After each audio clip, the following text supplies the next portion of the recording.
E há pouco a Câmara concluiu a votação e aprovou o novo arcabouço fiscal. A repórter Yasmin Costa está de volta agora para trazer os detalhes dessa decisão. Yasmin.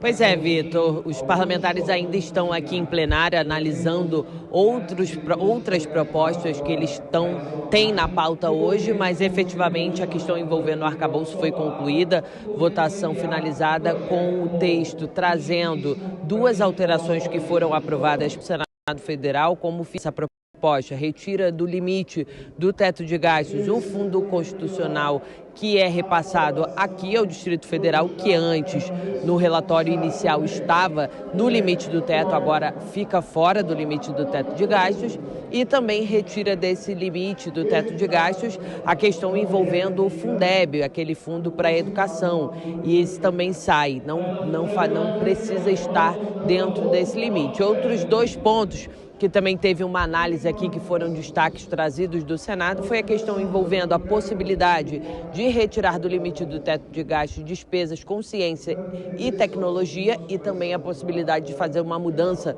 no cálculo da inflação que poderia abrir uma margem, uma brecha para o governo gastar cerca de 40 bilhões de reais. Esses dois pontos não teve jeito, ficou como o acordo que foi costurado entre os líderes partidários, e eles mantiveram de fora desse texto, não faz parte do texto aprovado do arcabouço fiscal. O deputado Cláudio Cajado, que é o relator dessa matéria, ele queria muito voltar ao texto original, aquele texto que foi aprovado aqui na Câmara, o parecer dele, mas por conta desses acordos acabou que ficou acolhido dois pontos de alteração do Senado Federal. E ele falou o seguinte, viu, Vitor? Essa questão envolvendo o cálculo da inflação, o deputado Cláudio Cajado disse que esse assunto pode vir, e essa é a ideia do Palácio do Planalto, enviar essa possibilidade, essa diferença do orçamento pode vir dentro da LDO, da Lei de Diretrizes Orçamentárias. E hoje cedo, depois que ele saiu da reunião de líderes na residência oficial, ele falou que esse não deveria ser um assunto, mudança no cálculo da inflação, não deveria ser um assunto dentro do arcabouço fiscal e que isso deveria vir efetivamente na LDO. Vamos ouvir o que disse hoje cedo o deputado Cláudio Cajado. Quando nós conceituamos o regime fiscal, deixamos claro que não iríamos trabalhar com estimativas, e sim com números concretizados. Essa diferença do IPCA, ela ocorrerá no final do ano, no mês de dezembro, quando nós apurarmos a inflação de julho a dezembro, pela diferença que ocorrerá em cima do que nós deixamos claro que seria de junho a julho, considerando o ano de 2023 e 2022. E no nosso relatório estava previsto, apurado essa diferença em dezembro, abriria-se um crédito extraordinário suplementar em janeiro. Pois é, Vitor, esse assunto estava sendo muito desejado, a aprovação desse arcabouço era muito desejada pela equipe econômica do governo, inclusive pelas redes sociais. O Ministério da Fazenda comemorou a aprovação dessa medida. No perfil oficial do Ministério da Fazenda, eles escreveram o seguinte: o conjunto de regras voltado para a sustentabilidade da política fiscal é democrático, possui regra fiscal moderna, recupera a credibilidade fiscal do país e retoma a previsibilidade e a capacidade de planejamento público. Palavras do Ministério da Fazenda em uma publicação feita no Twitter, efetivamente comemorando essa possibilidade do arcabouço fiscal que foi efetivamente aprovado aqui na Câmara dos Deputados. Agora, esse texto segue para a sanção presidencial. Vale lembrar, o presidente Lula está em viagem oficial à África do Sul, mas o texto já está liberado aqui dentro do Congresso Nacional e precisa somente da sanção para começar a valer. Volto com você. Ok, obrigado mais uma vez, Yasmin. Boa noite para você.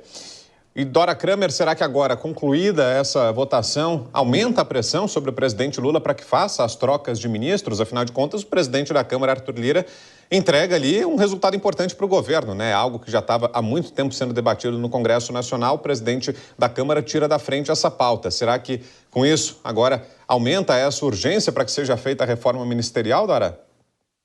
Bom, pelo menos foi o que garantiu o presidente Lula aos líderes, na verdade, a sua área de articulação política que transmitiu, sim, esse recado à cúpula da Câmara de que o combinado agora sai. Tá tudo certinho. Vamos ver se sai mesmo, né? Porque a promessa vem sendo isso aí. Tem aquele programa Desenrola, mas nesse aspecto é uma enrolação sem tamanho, né? Tudo indica, gente, pela lógica, pela sinalização, que vai. Mas é aquilo, né? Várias vezes já se sinalizou que foi, mas eu acho que tem que ir, até porque é aquilo que eu disse num comentário anterior, tem outras questões, principalmente ligadas à questão da arrecadação, coisas que o governo precisa e que ele precisa ajeitar aí esse combinado, firmar, cumprir esse combinado feito com os partidos do Centrão. Do texto em si, aprovado agora, o que muda na nossa economia com esse arcabouço fiscal defendido pelo governo? E para nós, contribuintes, pagadores de impostos, quais devem ser os desdobramentos, hein, Coba? Pois é, Vitor, a gente se lembra que quando o texto do arcabouço fiscal, aliás, a ideia, porque inicialmente isso veio com alguns slides pelo ministro da Fazenda, a ideia do arcabouço fiscal foi apresentada, houve ali um burburinho na economia e no mercado em especial, que inicialmente entendeu negativamente a ideia do arcabouço e depois até entendeu favoravelmente em relação à bolsa e dólar e tal, favoravelmente em relação ao texto apresentado pelo governo do arcabouço fiscal. Dizem que, na verdade, não foi porque o mercado gostou do texto do arcabouço. Foi, na verdade, porque foi menos pior do que se imaginava. E, claro, diante de uma previsibilidade, o mercado gosta porque tem campo de visão suficiente para fazer os seus investimentos ou não. E aí, Vitor, a gente precisa se lembrar que esse governo tem a ideia, no texto do novo arcabouço fiscal, de ampliar a sua arrecadação para gastar mais, muito diferente do teto de gastos constitucional, que é aquela ideia de limitar a despesa pública e o governo ter que fazer com o que tem na mão. O novo arcabouço fiscal prevê, na verdade, muito mais a arrecadação do que as despesas. Ele foca na arrecadação do que nas despesas. Por isso é que a gente tem uma possibilidade de aumento de tributação. Isso vem, claro, casado com a reforma tributária, inicialmente agora em relação aos impostos do consumo e dos serviços e depois com o texto que ainda será apresentado em relação aos impostos sobre a renda. A expectativa é que haja, sim, um aumento de tributação e arrecadação no governo.